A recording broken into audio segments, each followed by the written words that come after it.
Hello there, and welcome to another edition of Old Shoes. If you haven't subscribed to the channel yet, please do so straight away. And today we're going to talk about a little bit about driving shoes. I mentioned last time when I was cleaning those boat shoes that at some point we're going to talk about driving shoes as well.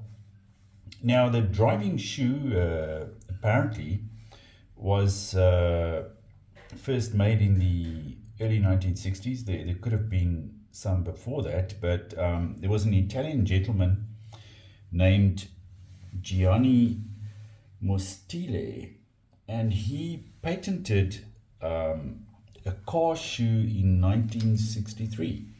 I'll show you here on my tablet. I'm on the website of a car shoe. There's his original driving shoe. And then eventually in 2001, the company was taken over by Prada. Prada is, of course, gobbling up a lot of shoe companies, including churches in England.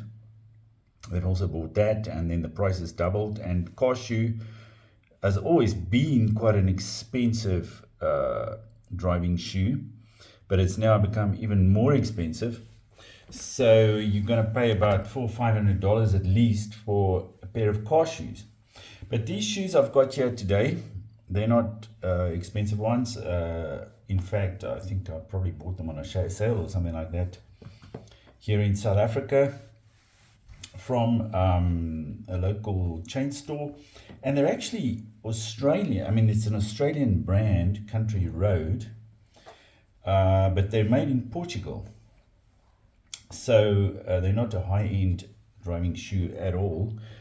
And in fact, they used to be quite cheap, but now recently with the worldwide inflation and so on, they've also gone up in price. So you could have got them for about equivalent of $50, maybe 700-800 rand. And now they are, I saw recently the prices have gone up to about close to 2,000 rand. So you're going to pay about $100 for them now. So this pair I've had for quite a while, maybe 3 or 4 years at least. And as you can see, the soles have become a little bit, these rubber studs have become a bit worn, but they're still quite serviceable. You can see the worn rubber studs. Now, these car shoes, the original car shoe from Mr. Gianni Mostile, they all had these, the soles had these rubber studs. And they're actually meant for driving a sports car, because in a sports car, and I've actually got, my son and I bought a classic Japanese sports car, and it's got drilled aluminium pedals. So you need something that's not leather, that's not gonna slip on your drilled pedals in your sports car. So if you're driving around in a Lamborghini or a Ferrari or something, then you need a pair of driving shoes, or even in my classic Japanese sports car. I think there's an actual fact, in fact, car shoe, as you can see here on my tablet, they did a special edition, the Lamborghini edition. There you've got the Lamborghini emblem, and there's blue and they're on a yellow background, and apparently they've got the Lamborghini emblem there as well. So that's, so car shoes are meant for driving, but they're also quite comfortable around the house. You can't do very rough stuff with them, but they're quite comfortable to wear, especially if you're living in a hot climate. In the southern hemisphere, countries like Australia, Brazil, Argentina, South Africa, and even in the Mediterranean countries in Europe, you need something to wear in summer that's quite elegant, but that's not going to make your feet feel hot and sweaty and so on. And you can wear these car shoes without socks as well, or with so-called secret socks. I'll show you in a moment what they look like. Okay, but I've got this pair now. Let's give it a once over, a bit of a clean. And I bought this tin of Saphir Pat Deluxe shoe polish, the famous French brand, and I tend to stick to it. It's quite a large tin, but I thought it was too big and it's never gonna get finished. But in fact, I'm working through it quite well because I've got quite a few chocolate brown pairs of shoes. Now this one, yeah, this little brush, this application brush, it's also a sapphire one that my wife gave to me at one point, and I use that for all my chocolate brown shoes.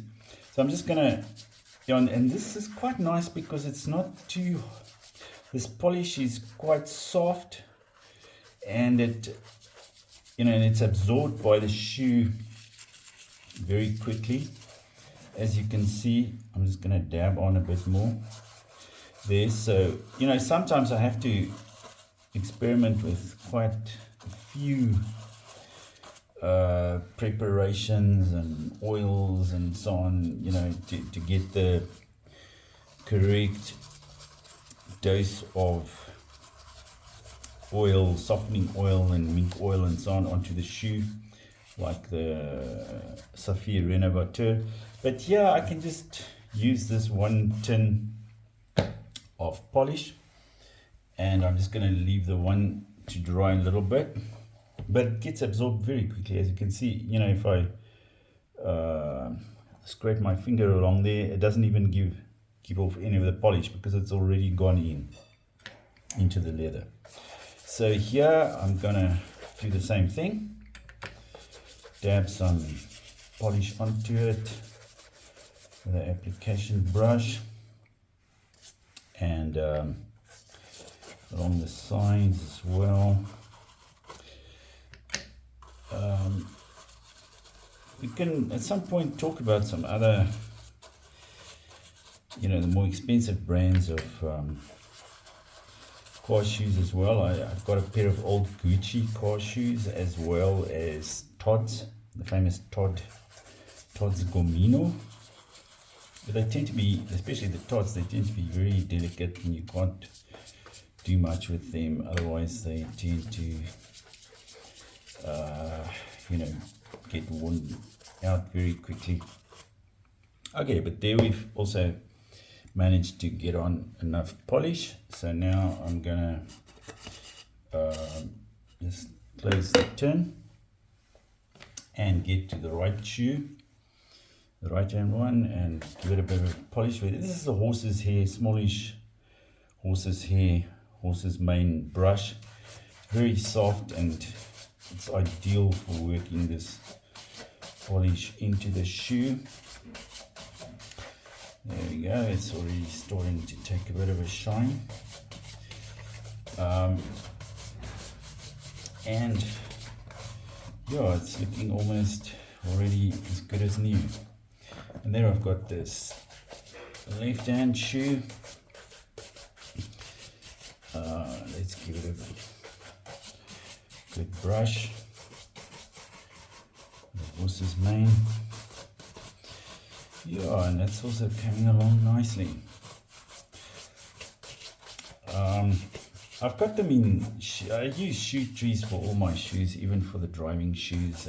It's just a good idea to leave shoe trees in your shoes. That way they keep their shape, and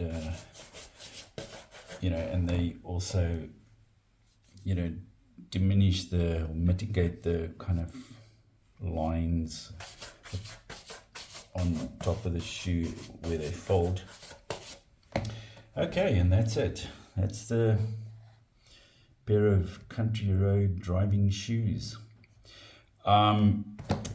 freshly cleaned. Yeah, I can show you now, you know, how I wear them normally with these secret socks. I've got a pair of blue secret socks here, and these are fairly comfortable, and they tend to come up a bit higher, because the problem with some of these secret socks is that they make them too small, or there's too little sock, and then only your toes get into them and the heel, and then they tend to slip off. The heel slips off, and then it's kind of bothersome. But these have also got a small rubber insert at the heel that kind of, that's a bit sticky, and it helps that the sock doesn't slip off at the heel. So you can wear your secret socks with your driving shoes and be comfortable in high summer, and even it's only spring here, but it's already about 28 30 degrees Celsius every day. So especially if you're going a bit more casual for everyday wear, these shoes are very useful. And if you're going to go on a bit of a drive with the top down in your convertible, they're absolutely ideal.